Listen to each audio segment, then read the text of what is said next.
এইফালে চাটৰ কাৰণে প্ৰস্তুতি হৈ আছে গৰু গাত মাৰিবলৈ দেখি কি আছে চাটত কৈ দে চাটত বেঙেনা তিতাকেৰেলা জাতিলাও এইটো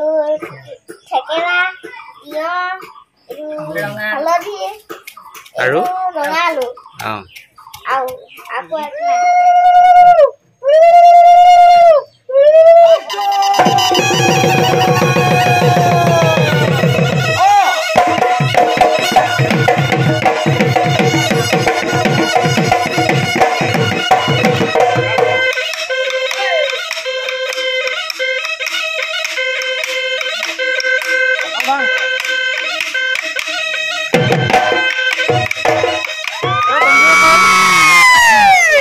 এয়া দেঘৰীয়া ৰাইজৰ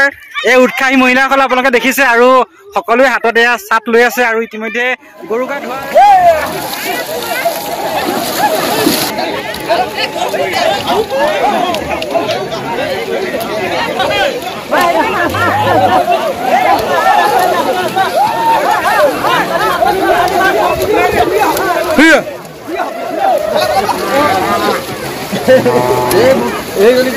খেলিলে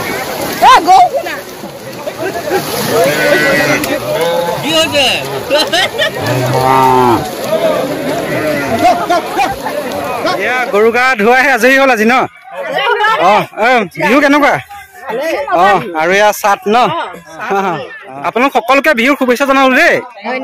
বিহু এফাকে গাবনে আপুনি অকণ এইফালে গুচি আহক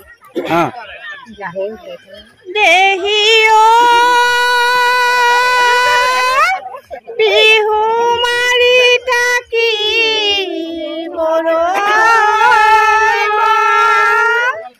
বিহু মাৰি থাকোতে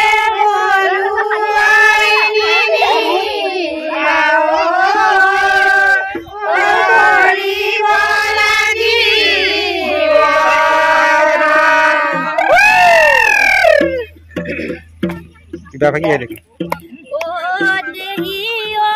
অকমান নাচিব বৰ্ণই মাজুলী ফুল বুটলি ও দেহিয়া মাজুলী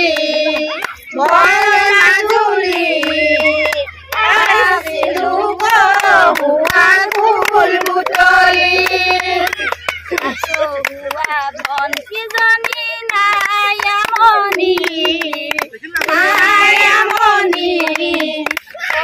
মনে গুজিলে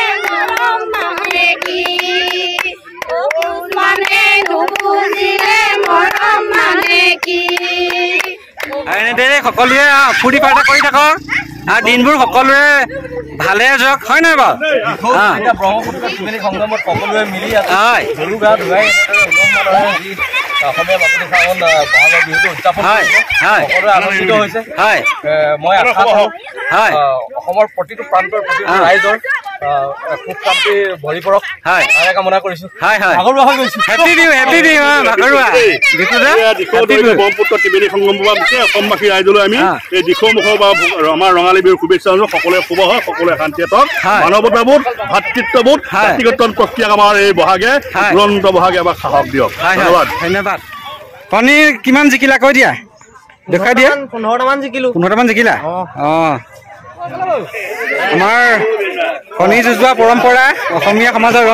এইফালে কণী যুঁজাই আছে জিকিছে নে আহিছে কৈ দিয়ক আমাৰ জিকা মানে আমাৰ এইটো সমন্বয় খেল আমি জিকা হোৱাৰ কথা নাই একেলগে থৈছো একেলগে ভাজি তেলে নিমখে দি পেলাই খাই পেলাব আৰু এজন মানুহে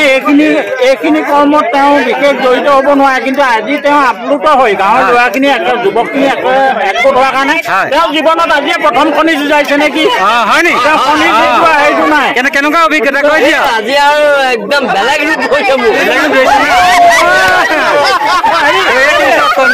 গাঁৱৰ ল'ৰাবোৰে একেলগে এইটো কৰিছে তাৰ বাবে মই বিৰাট ফূৰ্তি লাগিছে গাঁৱৰ মহিলাসকল আছে সকলোৱে এনেদৰে ব্যস্ত হৈছে কণী যুঁজ বন্ধুসকল এয়া গৰু গাই ধুৱাই পেলানি বাঁহৰ গুৰিত মাটি দিয়াটো আমাৰ পৰম্পৰা আৰু এই পৰম্পৰা ককাই আজিও ৰক্ষা কৰি আছে আৰু এনেদৰে মাটি দি আছে বাঁহৰ গুৰিত আৰু তেওঁ বয়সকো এতিয়াও হাৰ মনা নাই বয়স নেওচি তেওঁ সুন্দৰভাৱে এনেদৰে কামত ব্যস্ত হৈ আছে। কিবা ক'ব ককা?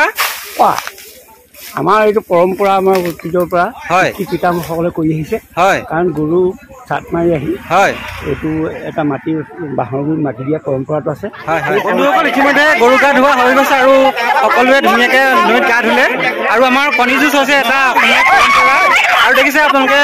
দেৰঘা গাঁৱৰ সকলো ৰাইজে মিলি কণী যুঁজাইছে আৰু অতি ফূৰ্তি কৰিছে। এয়াই হৈছে আমাৰ কৃষ্টি সংস্কৃতি